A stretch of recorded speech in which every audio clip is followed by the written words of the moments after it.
تو اگر مسلمان سے اللہ کہے کہ نماز کے ٹائم کاروبار نہیں، جمعے کے ٹائم کاروبار ہے، تو مسلمان کہتا ہے نہیں مجھے مہلت ملی ہوئی ہے۔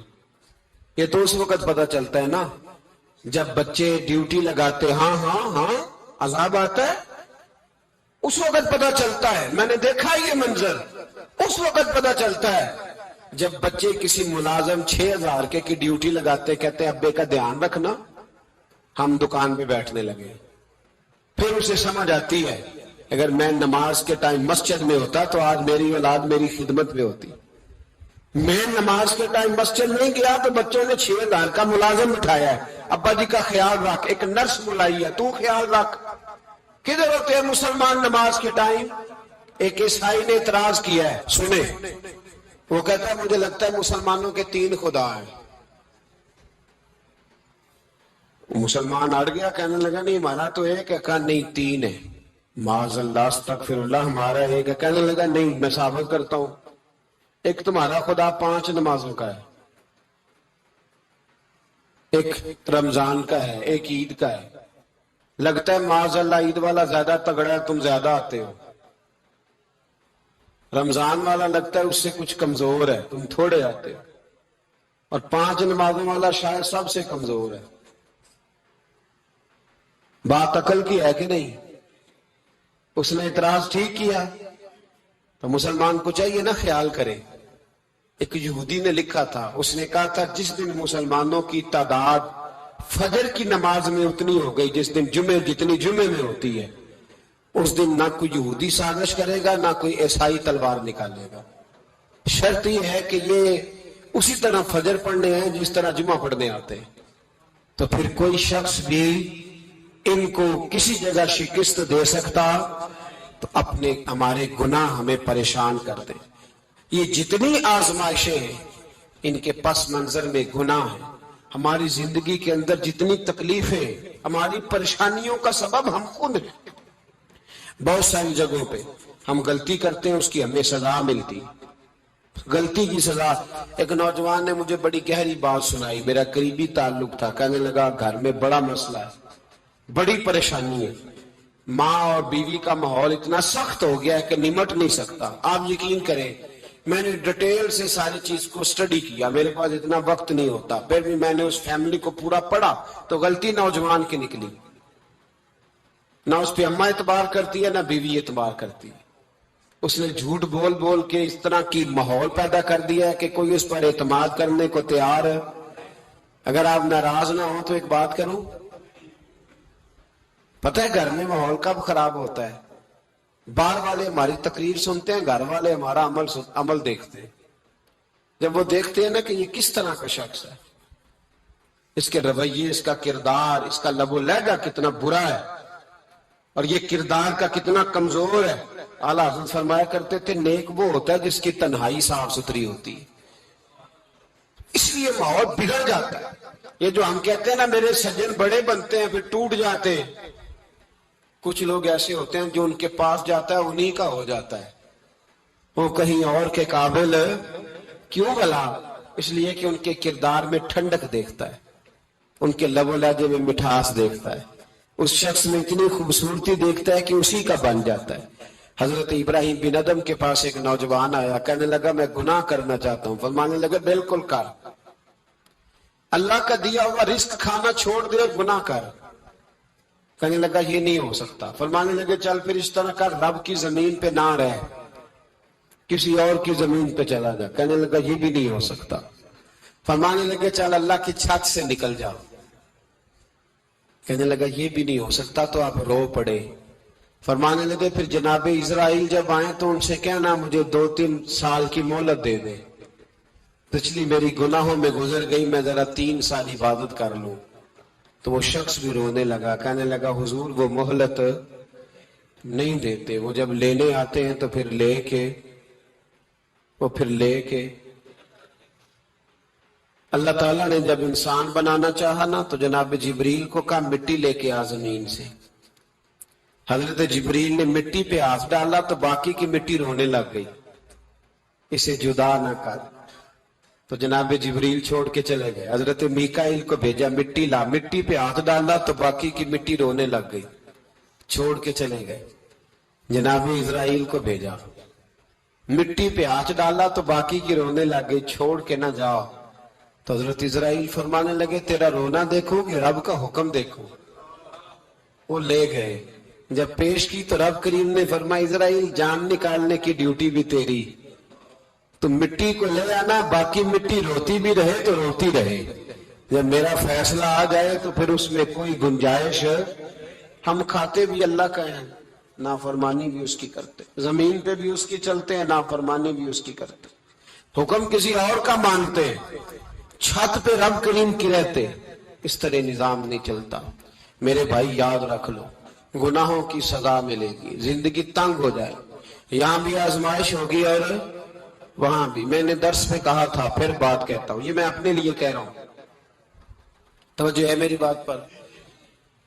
دعا فرمایا کریں کہ جو کچھ ہم نظر آتے ہیں اللہ ہمیں ویسا بننے کی توفیق بھی عطا فرمائے. اللہ ویسا بننے کی, یہ مشکل معاملہ ہے, مشکل. دیکھیں نا, ایک آدمی سیاستدان ہے, اس نے بڑے اچھے نعرے لگائے, انقلاب آ جائے گا, میں غریب کا بھلا کر دوں گا, میں یتیموں کے سر پہ ہاتھ رکھوں گا, میں مجبوروں کی مدد کروں گا, میں دکھیوں کی مدد کروں گا, مزدوروں کو. اس نے اچھے اچھے نعرے سکھائے, اچھا اس نے پیغام دیا. اندر اس کے یہ تھا کہ اقتدار ملے گا تو مرضی کروں گا. لوگ اس کے گرد بھی گئے, اس کی گاڑی کے پیچھے بھی بھاگے, لوگوں نے اس کے نعرے بھی لگوائے, جیب سے پیسے لگا کے اس کے پوسٹر بھی شائع کیے. لوگ اس کے گرویدہ ہو گئے, لوگوں نے پوری, اور میری قوم نے تو بیچاری نے کئی دفعہ دھوکے کھائے. جس نے نعرہ لگایا غریب اسی کے پیچھے مسیحا بن کے چل پڑا. آج دھوکہ دے لیا, لوگوں کو پیچھے لگا لیا. یہ بتاؤ اگر راز کھل جائے, اگر راز کھل جائے کہ یہ دھوکہ دے رہا ہے, یہ فریب کر رہا ہے, تو لوگ اس کا کیا حال کریں گے؟ یہ راز قیامت میں کھل جائے گا. قیامت میں یہ راز یہ کھل جائے گا, کھل جائے گا. یہ دھوکے باز تھا. اذا زلزلت الارض زلزالہا, جب زلزلہ آئے گا جیسے اس کا آنا ٹھہرا. واخرجت الارض اثقالہا, زمین اپنے بوجھ باہر نکال دے. اس سے مراد کیا ہے کہ زمین پہ جو جرم ہوئے زمین بتا دے گی, باہر نکل آئے. وقال الانسان ما لہا, انسان کہے گا اسے کیا ہوا, یہ تو سب کچھ بتا رہی, بوجھ باہر نکال دے گی. ایک آدمی پیر طریقت بن کے بیٹھ گیا, جبہ کبہ پہن کے بڑی پگڑی باندھ کے بیٹھ گیا, اچھی اچھی نیک باتیں بتانے لگا. لوگ اس کی دست بوسی کرنے لگے, ہاتھ چومنے لگے, پیچھے لگ گئے, خدمت کرنے لگے, جیب سے نذرانہ دینے لگے. اس کے نام پر لوگ اپنی جیب سے لنگر پکانے لگے, خانقاہ کی خدمت ہونے لگی. مہمان اس کے آتے, نوکری کوئی اور کرتا. میں نے کہا تھا شاید اپنے لیے کہہ رہا ہوں. ڈیوٹیاں لوگ کرنے لگے, حالات بدلنے لگے. لیکن اس کے اندر تو چور تھا, وہ تو دکاندار تھا. تو یہاں جو اس کے پیچھے لگے تھے وہ تو سچے تھے, انہیں تو اجر ملے گا. لیکن اس کا جب راز کھلے گا تو بڑی رسوائی ہوگی. اس کا جب راز کھلے گا تو بڑی. ایک میری طرح کا دیندار تھا, جو چہرے کا تو نیک تھا, اندر پتہ نہیں کیا کچھ تھا. ایک طوائف گزر رہی تھی, اس نے اس کو تبلیغ کر دی. کہنے لگا بس کر دے, سیانی بن جا. تو کسی دانشور میں لکھا ہے اس نے بڑا سخت جواب دیا. اس عورت نے کہنے لگی بابا میں تو جو ہوں وہ نظر بھی آ رہی ہوں, تو بتا جو تو نظر آتا ہے وہ تو ہے کہ نہیں. اس بندے نے چیخ ماری اور بے ہوش ہو کے گر پڑا. تو لوگوں نے کہا بابا آج کسی صوفی کا کلام سنا ہے جو بے ہوش ہو گیا؟ تو اس نے کہا نہیں, آج طوائف کی بات سنی ہے, طوائف کی. اور وہ عجیب بات کر گئی ہے, وہ کہہ گئی ہے میں تو جو ہوں میں نظر آ رہی ہوں, تو بھی تو بتانا, تو بتانا کہ تو دستار امامت پہنتا ہے.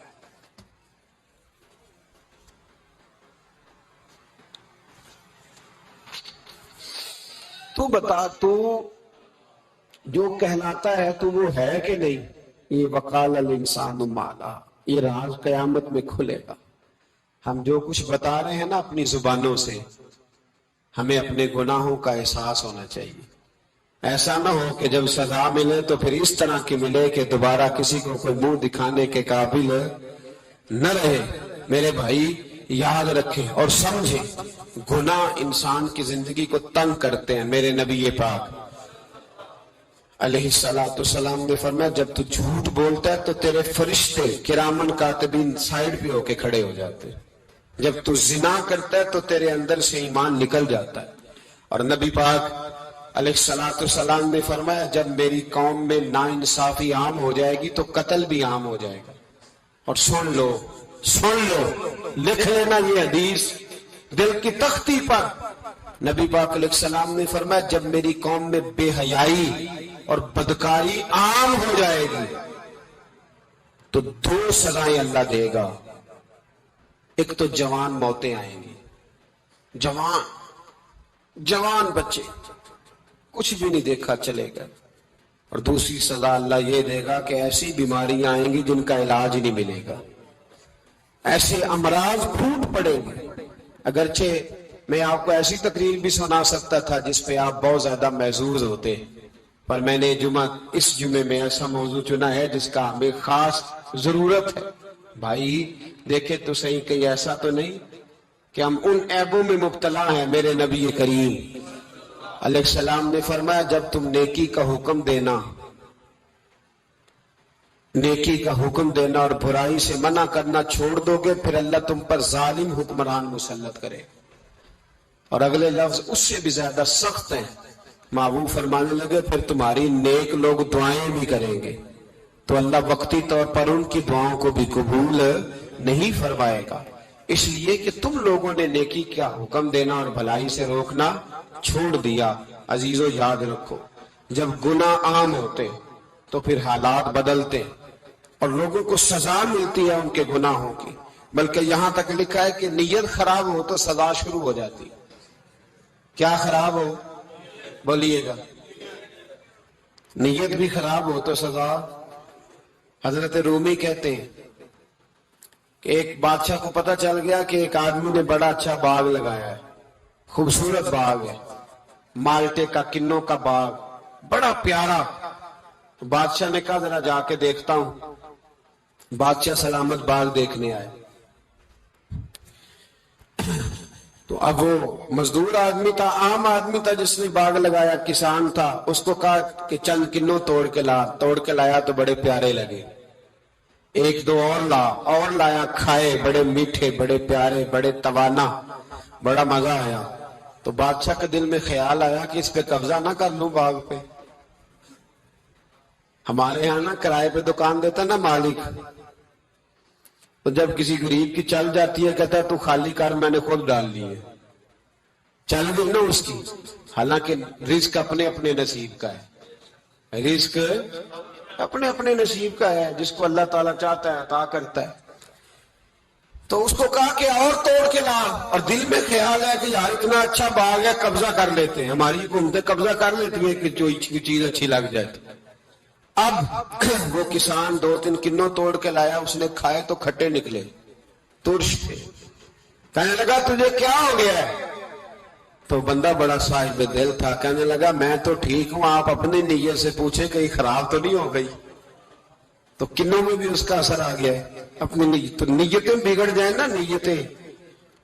اب ایک بات کہنے لگا ہوں، غور سے سننا، جب تک 2 بھائی اکٹھے کاروبار کرتے ہیں نیت ہوتی ہے کہ ہمارا گھر چلے گا، تب تک اللہ برکت دیتا ہے، اور جب اپنی اپنی جیبیں سمیٹنے لگ جاتے ہیں نا کہ یہ میرا 5,000 ہے آج میں گیا تھا اگرائی کرنے، یہ میرا 10,000 ہے آج میں نے محنت زیادہ کی، جب وہ ٹٹولنے لگتے ہیں پھر اس دکان سے بھی برکت اٹھ جاتی ہے، پھر وہاں سے بھی برکت چلی جاتی ہے۔ فَإِنَّ لَهُ مَعِيشَةً ضَنْكَ، فرمایا جب تو پھیر لیتا ہے پھر تیری زندگی اللہ تنگ کر دے، پھر وہاں سے بھی برکت، خوبصورتی، اثر اٹھ جاتا ہے۔ ایک سنار نے گلی میں ایک یتیم چھوٹے سے بچے کو گھومتے دیکھا تو سنار بے اولاد تھا، بچے کو اٹھا کے گھر لے آیا۔ 18 سال اس بچے کی پرورش کی، اس کو پالا پوسا جوان کیا۔ سنار کے پاس وہ دکان پہ چلا جاتا، وہ کئی دفعہ دکان پہ رہتا، کئی دفعہ گھر میں رہتا۔ ایک دفعہ وہ دکان پہ تھا، بچہ گھر تھا، 18 سال کا جوان۔ اس کی بیوی اکیلی تھی، وہ جس نے ماں بن کے پالا تھا اس نے اسی پہ حملہ کر دیا، اس کا بازو بری نیت سے تھاما۔ بیوی چیخی، تھوڑی دیر گزری تو وہ نوجوان پیروں میں بیٹھ گیا، کہنے لگا اماں پتہ نہیں مجھے کیا ہوا۔ شام کو سنار آیا، بیوی چیخنے لگی، چلانے لگی، کہنے لگی آج عجیب بات ہوئی، جس کو میں نے جگر کا خون دے دے کے پالا اسی نے گندی نظر ڈالی۔ سنار محو حیرت ہے، بیوی کا خیال تھا کہ لٹھ اٹھائے گا، ڈنڈا اٹھائے گا، نوجوان کو مارے گا، لیکن وہ رونے لگ گیا۔ اس نے کہا آج اس نے میرا بابو تھا، میں جانے کیا کیا ہے۔ پریشان ہونے لگ گیا، سجدے میں گر گیا، کہا تو بتاتا کیوں نہیں؟ تو وہ سنار کہنے لگا اس کی غلطی نہیں، 18 سال کے بعد آج مجھ پر بھی شیطان سوار ہوا تھا۔ ایک عورت آئی تھی، وہ اپنے بازوؤں میں چوڑیاں پہننا چاہتی تھی تو میں نے بھی گندی نظر سے ہاتھ ڈالا تھا، رب کریم نے مجھے فوراً اس کی سزا دی۔ جن کے گھروں میں بیٹیاں ہوتی ہیں ان کی نظریں گندی نہیں ہوتی، جو بیٹیوں کے باپ ہوتے ہیں، جو بہنوں کے بھائی ہوتے ہیں، ان کی نظریں گندی۔ اور اگر تو ٹیلی فون کرتا ہے، تو کسی عورت کے ساتھ تعلق رکھتا ہے تو یہ بات لکھ لے، امام فخر الدین رازی 1، علامہ اسماعیل حقی 2، ملا جلال الدین رومی 3، امام خازن 4، امام جلال الدین سیوطی 5 حدیث کے استاد اور محدث لکھتے ہیں کہ اگر تو کسی پر گندی نظر ڈالنے گا تو تیرا گھر بچ سکتا، یاد رکھ نہیں بچے گا، اس لیے کہ تیری نظر کسی کی بیٹی کو بیٹی سمجھ تاکہ تیری بچی کا پردہ قائم رہے، کسی کی بہن کو۔ یہ کیا بات ہوئی کہ تو جتنا مرضی گند معاشرے میں پھیلاتا رہے تیرا گھر بچا رہے؟ یہ کیسے ہو سکتا ہے؟ فَإِنَّ لَهُ مَعِيشَةً ضَنْكَ، اللہ فرماتے ہیں زندگی تنگ ہو جائے گی تیرے لیے مشکل، تو ڈھونڈتا پھرے گا کہ میں مرنے کو جگہ تلاش کروں۔ سچی توبہ کرے، کھری توبہ کرے۔ یہ گناہ انسان کو مجبور کر دیتے۔ حضرت عبداللہ بن مبارک رحمت اللہ تعالی علیہ، ان کے سینکڑوں شاگرد تھے، ایک شاگرد کے انتقال کا وقت آیا تو گھر گئے ملنے۔ آپ کہتے ہیں میں نے زور لگا لیا پر اس کی زبان پر کلمہ جاری نہیں ہوا۔ میں اسے کہتا کلمہ پڑھ پر اس کی زبان پر جاری۔ اللہ اکبر، بہت بڑی نعمت ہے۔ دعا فرمائے اللہ ایمان کی موت عطا فرمائے، ایمان کی موت دے اللہ کرے، ایمان کی موت دے۔ ایسے بھی لوگ دیکھے ہیں، مسجد نبوی ہے، رسول اللہ کا شہر ہے، سر سجدے میں ہے، روح پرواز کر گئی، روح پر کہ کتنا نصیبوں والا ہے، کتنا نصیبوں والا کہ مسجد نبوی میں سر سجدے میں رکھا ہے، اور اللہ تبارک و تعالیٰ نے محبوب کے قدموں میں موت عطا فرمائی۔ تو حضرت عبداللہ بن مبارک کہتے ہیں میں نے اس کو کہا کلمہ پڑھ تو اس کی زبان پہ جاری نہیں ہوتا۔ میں بار بار کہتا تو وہ منت کرتا، کہتا حضور میں کوشش کرتا ہوں جاری نہیں ہوتا۔ فرماتے میں پریشان ہو کے اٹھا، ابھی میں دروازے پہ پہنچا تھا، اس نے چیخ ماری اور روح پرواز کر گئی۔ بچے رونے لگے، بیوی رونے لگی، تو میں نے اس کی بیوی سے کہا کہ یہ جرم کیا کرتا تھا، اتنا بڑا پاپی پہ کلمہ جاری نہیں ہوا۔ اس کی زوجہ کہنے لگی حضرت جی 2 گناہ تھے اس کے، ایک تو یہ شراب کا عادی تھا، روکتی تھی باز نہیں آتا تھا، اور دوسری بات یہ کہ یہ اپنی اماں کا نافرمان تھا، وہ 2 گلیاں چھوڑ کے رہتی ہے، یہ کبھی ملنے نہیں گیا تھا، اس بوڑھی کا کلیجہ اس کی طرف سے بڑی تکلیف میں تھا۔ تو حضرت عبداللہ بن مبارک کہنے لگے جا تو بھی دعا کر اور اس کی ماں کو بھی کہہ دعا کرے کہ یہاں تو یہ کلمہ نہیں اسے نصیب ہوا، اللہ کرے اللہ آخرت کی منزلیں اس کی بہتر فرما دے۔ میرے بھائی ایسے گناہ، حضرت مالک بن دینار نے توبہ کی انہوں نے۔ کس طرح؟ فرماتے میں نشے کا عادی تھا، کسی نے مجھے کہا کہ بطور دوائی شراب پی لو تو میں نے پی لی، نشے کا عادی تھا، شراب پیتا تھا. اللہ تعالیٰ نے بڑی منتوں اور کوششوں کے بعد، منتوں کے بعد ایک بیٹی عطا فرمائی. وہ بھی 2.5-3 سال کی ہوئی تو پردہ کر گئی. کہتے میں اس کی قبر پہ بیٹھ کے گھنٹوں روتا. شراب کا عادی تھا. ایک دن سویا تو خواب دیکھتا ہوں کہ میرے پیچھے ایک بڑا سانپ لگ گیا، اور سانپ جب منہ کھولتا ہے تو انگارہ نکلتا ہے. میں پھر دعا کرتا ہوں اللہ ہمیں معاف فرمائے، اللہ ہم سے درگزر. میں کچھ قبرستانوں میں جاتا ہوں تو میں وہاں سانپ بچھو پھرتے ہوئے دیکھتا ہوں تو ڈر آتا ہے کہ ہم یہاں آنے والے ہیں. یہ لوگ کہہ رہے ہیں کہ تمہاری تیاری ہے، کسی وقت بھی اعلان ہو جائے گا کہ چلو بھائی چلو فلاں صاحب کا جنازہ ہے، اٹھو. لوگ کہتے ہیں جلدی کرو، اور ایک کونے میں ایک شخص یہ بھی کہتا ہے کہ دیگ بھی رکھ لو، مہمان بڑے جمع ہو گئے. اور ایک کونے میں لوگ یہ بھی کہتے ہیں کہ برف ٹھنڈی لے آؤ، لوگوں نے پانی بھی پینا. پہلے اعلان ہوتا ہے کہ فلاں فوت ہو گیا، پھر اعلان ہوتا ہے جنازے کا ٹائم ہو گیا، پھر اعلان ہوتا ہے جنازہ اٹھایا جائے گا، اور پھر بات ختم ہو جاتی ہے. پھر کل من علیہ فان، پھر کوئی نہیں پوچھنے آتا. ختم ہو گیا، قصہ ہی ختم ہو گیا. ان لوگوں کی کہانی مٹ گئی، ختم ہو گئے. بڑے بڑے کنج کلا، کوئی پوچھنے والا نہیں. موت کا راج ہے موت کا راج. موت راج کرتی ہے بس، اور کسی کا راج نہیں. وہ راج کرتی ہے، جدھر جاتی ہے اسی کا راج ہے، راج کر رہی ہے. تو حضرت مالک بن دینار کہتے قبرستان میں نے دیکھا، میں خواب دیکھتا ہوں بڑا اژدہا، اس کے منہ کے اندر آگ میرا پیچھا کر رہا ہے. کہتے میں خواب دیکھ رہا ہوں. میں دوڑا، لیکن وہ اژدہا جب میں دوڑا تو میرے آگے آ کے کھڑا ہو گیا.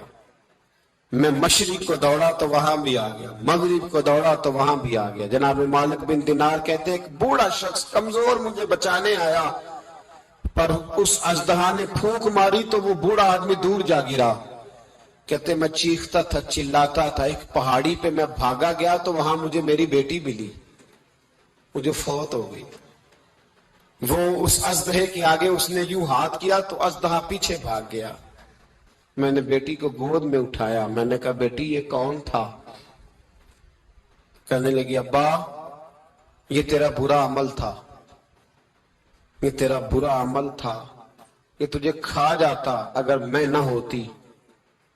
تو کہا یہ بوڑھا جو مجھے بچانے آیا یہ کون تھا؟ کہا یہ تیرا اچھا عمل تھا، پر کمزور بڑا تھا، تھوڑا تھا، یہ تیرے برے عمل کا مقابلہ کرنے کی ہمت نہیں رکھتا تھا. حضرت مالک بن دینار کہتے ہیں میری بیٹی نے خواب میں میری داڑھی پکڑ لی اور کہنے لگی ابا میں چاہتی ہوں تو صحیح ہو جا، ایسا نہ ہو کہ پھر تیرے پیچھے یہ اژدہا لگ جائے. حضرت مالک بن دینار کہتے ہیں جب میں سو کے اٹھا تو میری داڑھی آنسوؤں سے بھری ہوئی تھی.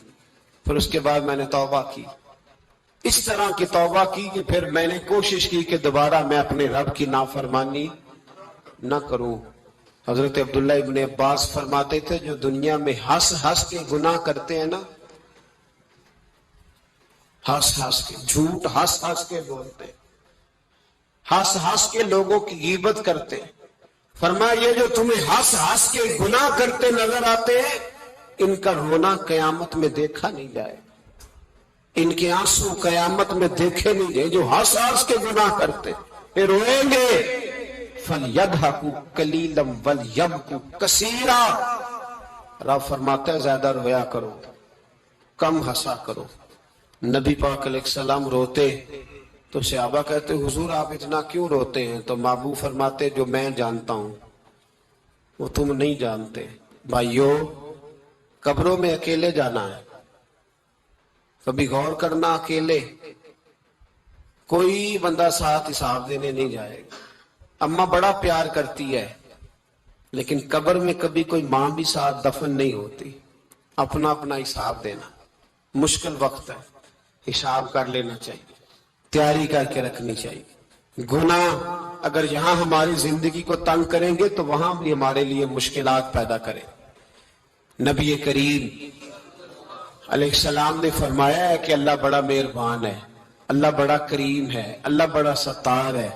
اور یاد رکھو جب کوئی اس کی ریٹ کو چیلنج کرے، جب کوئی اس کے قانون کو توڑے، جب کوئی اللہ کی اعلانیہ نافرمانی کرے، پھر رب کریم کی غیرت کو، اس کے عدل کو جوش آتا ہے.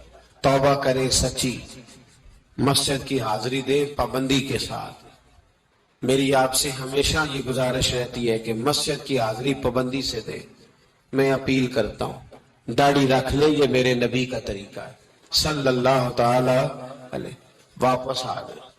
ہماری بقا نہ ہمارے دین میں ہے. کوئی نہیں ہمیں رکھے گا، کوئی نہیں رکھے گا، کوئی نہیں. میرا ایک دوست راج بتا رہا تھا کہ سعودی عرب میں ایک شخص نے 30 سال محنت کی، تو جب وہ مرا ہے وہیں اس کے گھر میں فون کیا تو اس کے گھر والوں نے کہا جناب آپ کو مشکل ہوگی ڈیڈ باڈی بھیجنے میں، وہیں دفن کر دیں. ہاں اگر اس کا کوئی پیسہ ہے تو وہ ذرا اکاؤنٹ میں بھیج دیں، بچیوں کو ضرورت ہے. او بھائی تو اکیلا جائے گا، تیرے لیے مشکل ہو جائے. اپنے بھی ساتھ یقین کریں بچے دعائیں کرانے آتے ہیں، کہتے ہیں حضرت جی دعا کریں اللہ اماں کی سختی معاف کر دے. اس کا مطلب کیا ہے کہ اماں اب جائے، اب ہمارا نمبر آئے. بچے تو انتظار کر رہے کہ ابا جائے اور گدی پہ ہمارا نمبر آئے. تیاری ہے، اکیلے جانا ہے، اکیلے. سخت سا مرحلہ ہے، اکیلے سارا کچھ فیس کرنا. آج توبہ کریں. وہاں کے کیڑے یہاں رہ کے مارے. اپنے ساتھ ظلم نہ کریں. ہم اس قابل نہیں کہ وہاں جا کے مقابلہ کر سکیں. بچیں، اپنے آپ کو محفوظ کریں، بچائیں. حساب اپنا اپنا دینا ہے. کسی باپ نے اگر اپنے بچوں کو حرام کھلایا تو بچے تو نہیں کہہ رہے تھے نا کہ حرام لے کے آ، تو باپ نے حساب دینا، والد نے. لہذا مہربانی فرمائیں، اپنے اوپر رحم کھائیں، اپنے آپ کو سنواریں. آج جمعۃ الوداع ہے، توبہ کریں. اللہ کے نیک بندوں کی صحبت میں بیٹھا کریں، اچھی باتیں سنا کریں تاکہ دل نرم رہے. ان جگہوں سے بچیں جو گناہ کی طرف لے کے جاتی. ظلم سے، زیادتی سے، جبر سے بچیں. اپنے آپ کو اپنے رب کریم کی بارگاہ میں جھکا دیں. ہمارا کہیں اور گزارا نہیں، کوئی نہیں ہمیں پوچھے گا. اقبال رو پڑے آخری عمر میں، رو پڑے اور اللہ کی بارگاہ میں عرض کرنے لگے نہ جہاں میں کہیں بھی امان ملی، جو امان ملی تو کہاں ملی، میرے جرم خانہ خراب